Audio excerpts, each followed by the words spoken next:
Before the van doors opened, Elena Vance had already counted 14 ways to kill everyone in the courtyard.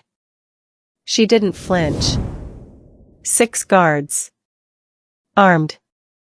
2 with earpieces. 1 with a limp. They pulled her out and walked her across a rain-slicked courtyard. Cameras on every corner. Motion sensors embedded in the ground tiles. She counted the seconds between the light sweeps. 14. The collar locked around her neck with a sound like a rifle bolt. Encrypted biometric. Perimeter triggered. If she crossed the estate boundary without the override code, her carotid artery would know about it before her brain did. She let them think she was afraid. One guard grabbed her arm too hard. She memorized his grip pressure, his dominant hand, the way he favored his left shoulder. The vault door had opened and she walked through it without being pushed. That was the first move. Inside, the walls were reinforced titanium. 12-inch concrete behind it. 3 server towers humming in a side room, visible through a glass partition. She smiled at the server towers. They thought they had bought a prisoner. They had just brought a weapon inside. The guard behind her thought she was breaking. She was just getting started. At the far end of the room, a door opened. A man stepped in. And in that moment Elena realized something dangerous. Cassian Thorne was not the man she had planned for. Which meant the man who betrayed her had lied about more than just her death. He had lied about Cassian Thorne. Cassian Thorne didn't look like a butcher. He looked like a man who had never needed to raise his voice.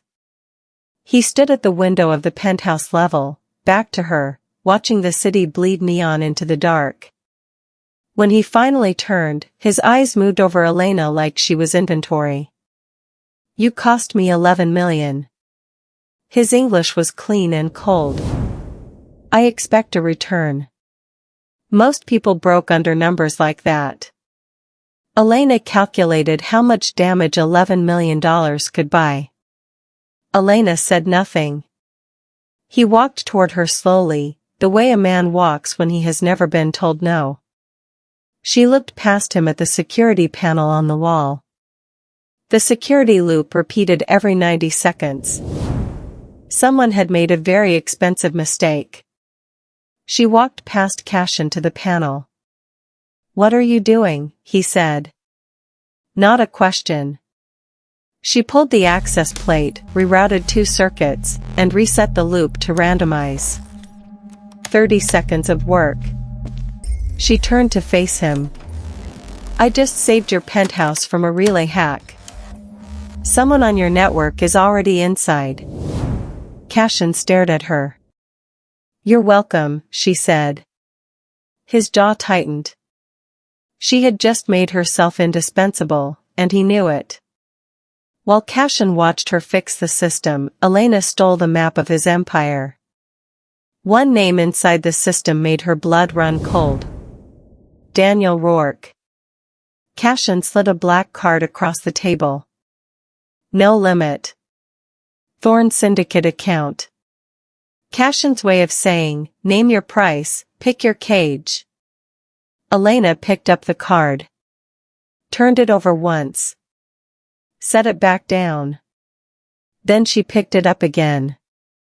She spent 4 hours on a secured tablet. When she was done, she had transferred funds to medical insurance policies covering the families of 19 estate guards. Tier 1 coverage.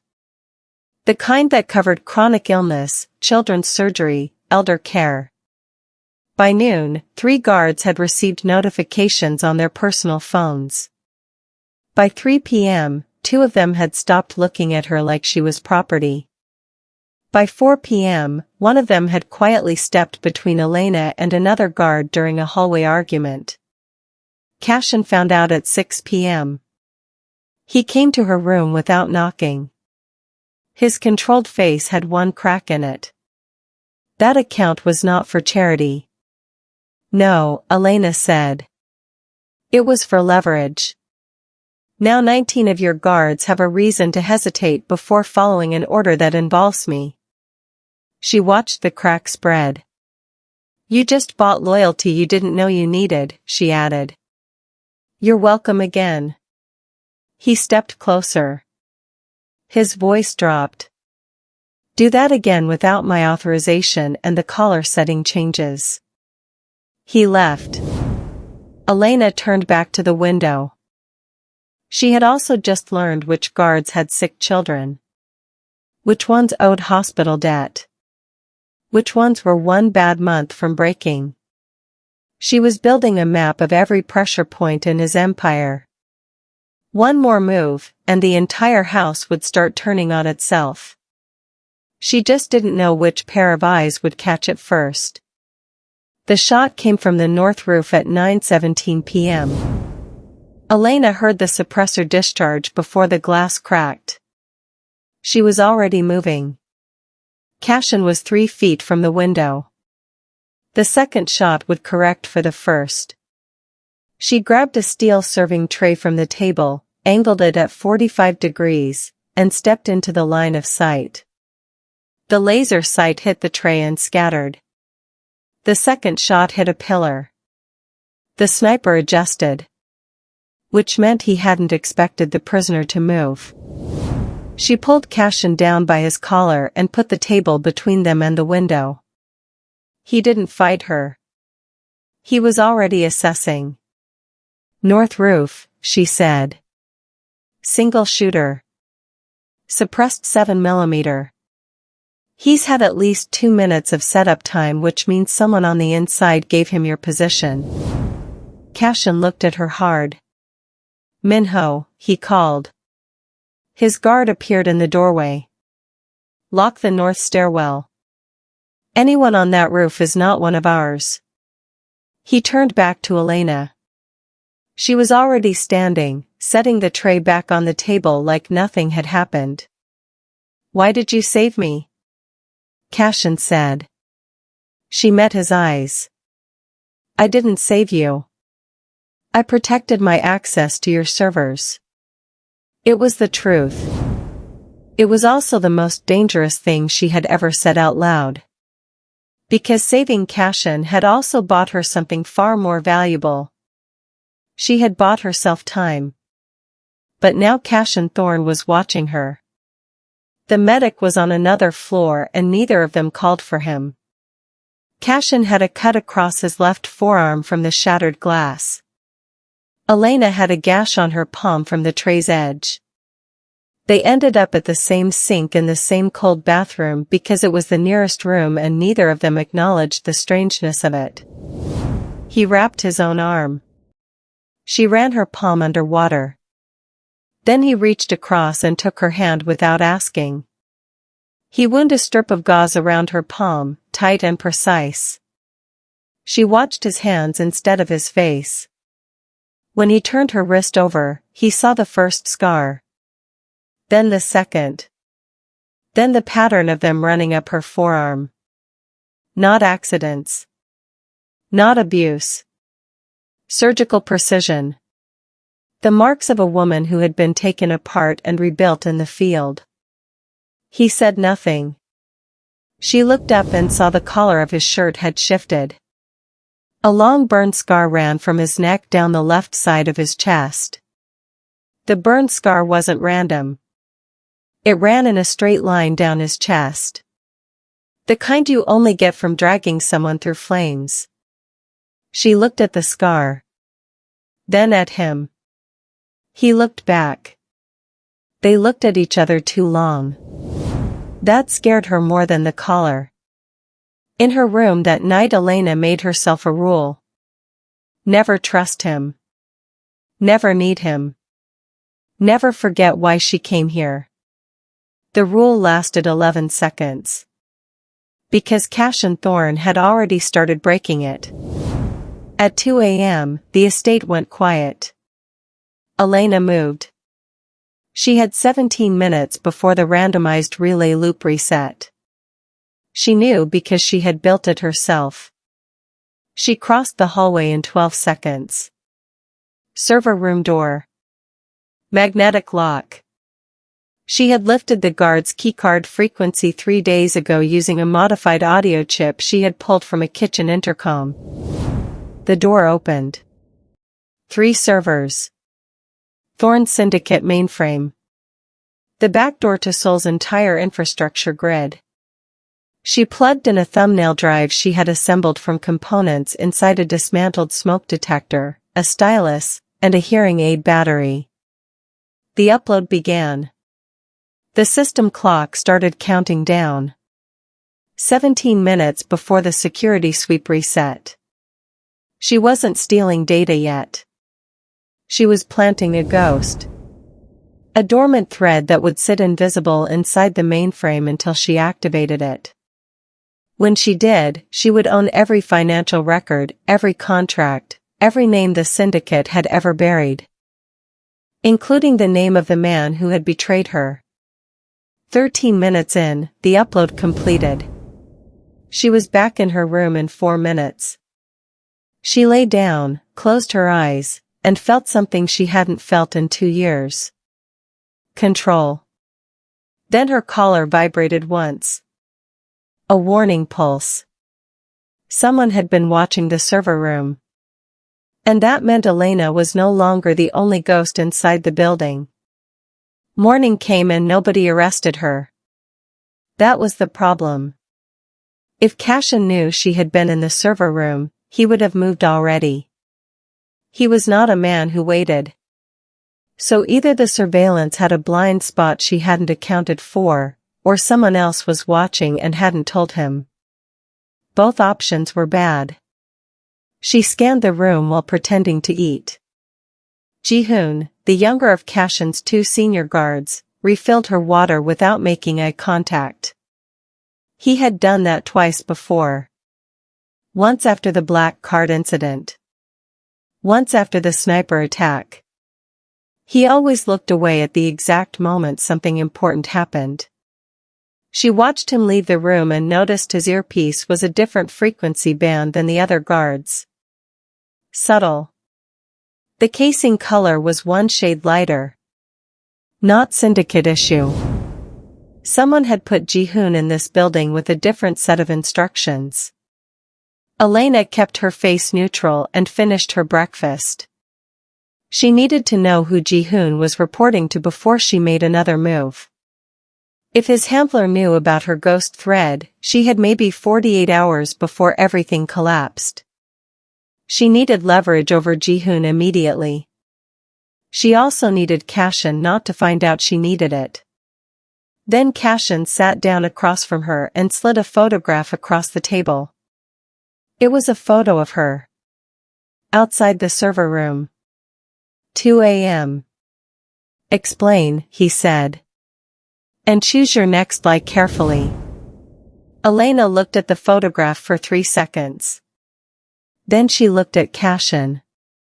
You had a relay vulnerability that would have given someone full mainframe access by Friday, she said. I closed it. You were in a restricted room at 2 a.m. Yes. Without authorization. If I had asked for authorization you would have said no, and by Friday you would have lost everything. Cassian's hand was flat on the table. Still. The stillness of a man deciding. Show me, he said. She walked him through it on a tablet. The dormant intrusion thread already embedded in his system from an external source. Not hers.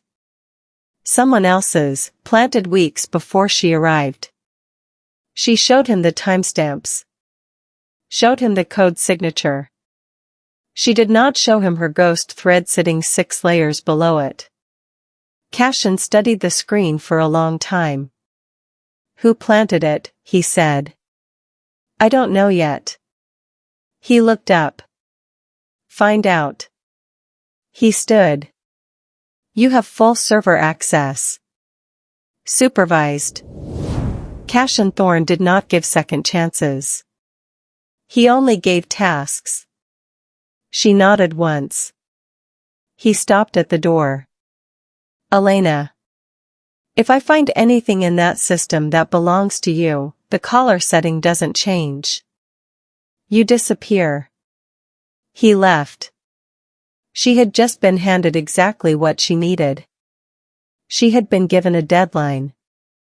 And deadlines meant someone else was moving. The supervised access lasted 2 days before Cassian's attention was pulled elsewhere. By then Elena didn't need unsupervised time. She had already done the work. The external intrusion thread led her to a routing signature she recognized. Not from Syndicate files. From her own past. It was a methodology taught inside a classified training program she had completed 6 years ago. Only 12 people had been in that program. She had trusted every one of them. The code signature resolved instantly. Daniel Rourke. The man who had taught her how to disappear had been the one who erased her. Daniel Rourke. Her handler. Her executioner on paper. The man who had signed her out of the world. He wasn't just connected to her betrayal. He had designed it. And now his code was inside Cassian's mainframe, which meant Rourke and Cassian had a relationship Elena had not known about. She needed to know how deep it ran before she activated her ghost thread. She also needed to know if Cassian was aware of it. She looked at the man through the glass partition of the server room. His face told her nothing. That had stopped being a problem. She was beginning to read the spaces between his expressions. That was a different kind of problem entirely. Daniel Rourke. The man who had erased her was already inside the war. The power grid in Seoul's eastern district failed at 11 p.m. The estate ran on independent power so the lights stayed on, but the external cameras went dark for 6 minutes. Standard protocol was a lockdown. Every guard to their post. No movement. 6 minutes in a fortress that normally saw everything. Cassian found Elena in the library anyway. She was cross-referencing financial records on a tablet, using the grid failure as cover to pull 3 months of Syndicate transaction logs she didn't have clearance for. He sat down across from her without speaking. She didn't close the tablet. He looked at the screen. Looked at her. Said nothing. They stayed like that for 4 minutes while Seoul went dark outside the window. You already know about Rourke, she said finally. It wasn't a question. Cassian's expression didn't change. But his right hand moved 1 centimeter on the armrest. That was his tell. She had found it on day 3. How long, she said. 3 years, he said. He told you I was dead. Yes. And you bought me anyway. Cassian looked at her for a long moment. I bought a ghost operative with no identity and no protection. I didn't know it was you specifically until 2 days after you arrived. The room was very quiet. When you found out, Elena said, why didn't you tell Rourke? Cassian said nothing. That silence was the most dangerous thing that had happened since she arrived. Because it meant he had been protecting her. And she had absolutely no idea why. Elena didn't sleep. At 4 a.m. she checked the server logs again. Someone had already been inside the ghost thread layer. Cassian. She went to the server room and confirmed it. He had seen the thread. He had left it alive. He had looked directly at it and walked away. She stood in the cold server room and felt the ground shift under everything she had built. He wasn't just protecting her. He was letting her work. The question was whether that was mercy or the most sophisticated trap she had ever walked into. Cassian had seen the ghost thread. And he had decided not to kill her. Cassian called her to his office at noon. No guards. That was new. He slid a file across the desk. Physical paper, which in Seoul's digital underworld meant the contents were too dangerous to exist on any network. She opened it. Rourke's full operational history with the Thorne Syndicate. 3 years of transactions, contracts, and instructions. Clean, documented, devastating. On the last page was an order dated 18 months ago. The order had her name on it. Rourke had paid the Syndicate to acquire her. Not kill her. Acquire the ghost. He had wanted her alive, contained, and stripped of her encryption keys. The 11 million Cassian had paid hadn't purchased her from a broker. It had purchased her from Rourke directly. She closed the file. Her hands were completely still. She had trained them to be. He sold me to you, she said. Yes. And you're showing me this now because? Cassian leaned back. Because Rourke is coming to Seoul in 72 hours. He wants proof of delivery. He wants to see you broken. I need to decide what to show him. Elena looked at the file. Then at Cassian. You need me to look broken. I need you to be convincing. She almost laughed. That, she said, is the first thing you've asked me for that I know how to give you. Rourke was coming in 72 hours. And Cassian had just asked Elena to lie to the man who trained her. They had 48 hours to build a lie convincing enough to fool the man who had trained Elena to detect them. Cassian was precise. He staged the estate. Restricted her visible movement. Reintroduced the appearance of tight containment. Elena was better. She studied Rourke's psychological profile from the Syndicate files and built her performance from the inside out. Rourke would look for specific trauma responses. Disrupted eye contact. Reduced verbal economy. A slight physical retreat when approached. She practiced in the mirror for 20 minutes. Because if she fooled Rourke, she lived. If she didn't, she died in this room. Cassian watched from the doorway. You're doing it wrong, he said. She turned. He crossed the room and stood in front of her. Too close. Rourke trained you. He knows your baseline. If you perform trauma, he'll see the performance. He met her eyes. You need to perform something he's never seen from you before. Which is? Dependency. The word landed like a stone in still water. She held his gaze. You need to look like you need me, Cassian said quietly. Not like a prisoner needs a warden. Like someone who has run out of other options. She understood the instruction. She also understood it would require her to access something she had spent 6 years burying. Fine, she said. But her voice was 1 degree quieter than she intended. Cassian noticed. She saw him notice. Neither of them addressed it. He arrived in a gray suit and no security detail, which was its own kind of threat. Daniel Rourke was 51 years old with a forgettable face and extraordinary patience. Elena had watched him dismantle people over 4-hour conversations using nothing but questions. He was the most dangerous man she had ever trusted. She was seated in the main room when he entered.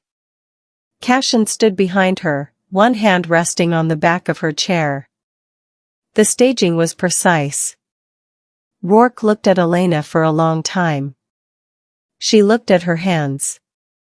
You look well, Rourke said. His voice was warm. It always was. She said nothing. Let the silence read as damage. Rourke sat across from her. I need to hear you speak, Elena. She looked up slowly.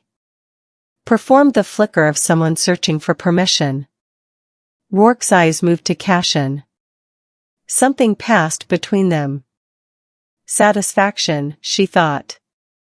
Then Rourke looked back at her and said something that collapsed her entire performance in under 2 seconds. Elena. When were you planning to activate the ghost thread? The room stopped. She felt Cassian's hand tighten on the back of her chair. 1 millimeter. Imperceptible to anyone else. She had one breath to decide whether Cassian had just betrayed her or was telling her something else entirely with that single, silent movement. 1 breath. Elena made her decision. She looked at Rourke with completely empty eyes and said, I don't know what that is. Rourke smiled. The smile of a man testing a fence for voltage. The dormant code thread embedded in the Syndicate mainframe. Tier 1 architecture. Your signature methodology, Elena. I taught you that architecture myself. Then you know I'm not the only one you taught it to. Rourke's smile stayed exactly where it was. That was how she knew she had hit something real. Who else would have motive, he said. You're the intelligence officer. You tell me. Cassian had not moved. Had not spoken. His hand was still on the back of her chair and Elena was using the pressure of it like a compass bearing. He had not given her up when he found the thread. He was not giving her up now. She didn't know why and she had stopped caring about why. Rourke studied her for 30 seconds. The room was completely silent. Then he stood, straightened his jacket, and looked at Cassian. She's still sharp, he said. Almost admiringly. Make sure that becomes a liability before our next meeting. He left. The door closed. Elena sat completely still until she heard his car leave the courtyard. Then she said quietly, he knows. Yes, Cassian said. He'll come back with more than questions. Yes. She stood and turned to face him. Then we have one play left, and it has to work the first time. And if it fails, neither of us survives the week. Cassian looked at her. Tell me the play, he said. If the plan failed, neither of them would survive the week. And Elena had no backup plan. Elena laid it out in 40 minutes. Rourke's return was inevitable. He would come with an extraction team, a deletion order, and enough leverage over Cassian to make compliance easier than resistance. They had 72 hours at most before that happened. The plan was simple. The survival rate was not. She would activate the ghost thread early. Not to drain the accounts. Not yet. She would use it to send a single encrypted signal to 3 foreign intelligence agencies, each of whom had an open file on Rourke's operation. The signal would contain enough verified data to make him radioactive internationally within hours. A man under that kind of scrutiny couldn't execute a quiet deletion in Seoul without starting a war he hadn't budgeted for. It would buy them time. Not safety. Time. Cassian listened without interrupting. When she finished he said, What do you need? Unrestricted server access for 11 minutes. No guards in the building's east wing. And a caller override code. The room went quiet. She had needed the override code since day one. They both knew it. She had simply never asked for it directly until now. Cassian looked at her for a long time. He reached into his jacket and placed a small card on the table between them. She didn't touch it. If I walk out of here, she said, I come back. I know, he said. She picked up the card. 11 minutes. Elena moved through the east wing at a pace that looked like nothing and covered ground like water through a broken wall. Server room. Magnetic lock. Inside in 4 seconds.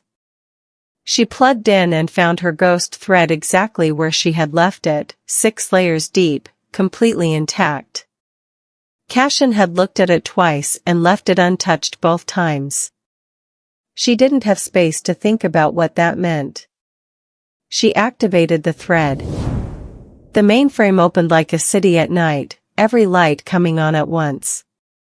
Elena finally saw how big Cassian's empire really was. 6 years of Syndicate transactions. Rourke's payment records. 43 government contacts across 9 countries. Shell companies. Deletion orders. Names of people declared dead who were very much alive and warehoused. Her own file was in there. She pulled it, copied it, and sent the international signal package to all 3 agencies simultaneously. Then she found something she hadn't planned for. A secondary file nested inside her own record. Cassian's personal notation. Added 4 days after she arrived. 3 lines. She read them. Her hands, which had been completely steady for 6 years of field work, were not steady. She closed the file. Completed the upload. Cleared her access trail. 8 minutes 40 seconds. She walked back through the east wing and found Cassian waiting at the corridor entrance. She stopped in front of him. "You wrote a notation in my file," she said. He said nothing. "You wrote that I was not to be touched. That I was not cargo." She held his gaze. "You wrote that on day 4. "Yes," he said. "Why?" He looked at her the way he had looked at her scars. "Because by day 4 it was true." Cassian had protected her. Which meant he had chosen her long before she understood why. Rourke came back in 31 hours, not 72. He brought 6 people and they entered through a service entrance that shouldn't have been accessible. Someone inside had given him the code. Ji-hoon. Elena had known about Ji-hoon for days. She had been waiting to use that knowledge at the right moment. The right moment turned out to be 3 a.m. with 6 armed professionals moving through the ground floor. She woke Cassian in 4 words. Ji-hoon. 6. Ground floor. He was moving before she finished the sentence. She went left, he went right. No discussion. No assignment of roles. They had watched each other operate long enough that the coordination was instinctive. Elena took the east stairwell. She had no weapon. She had the building's layout, the guard rotation schedule she had memorized in week 1, and the magnetic lock override she had cloned from Ji-hoon's modified earpiece frequency 3 days ago. She locked down 4 internal doors in sequence, rerouting Rourke's team into a single corridor. Then she triggered the estate's emergency lighting. Darkness. Cassian Thorne preferred the dark.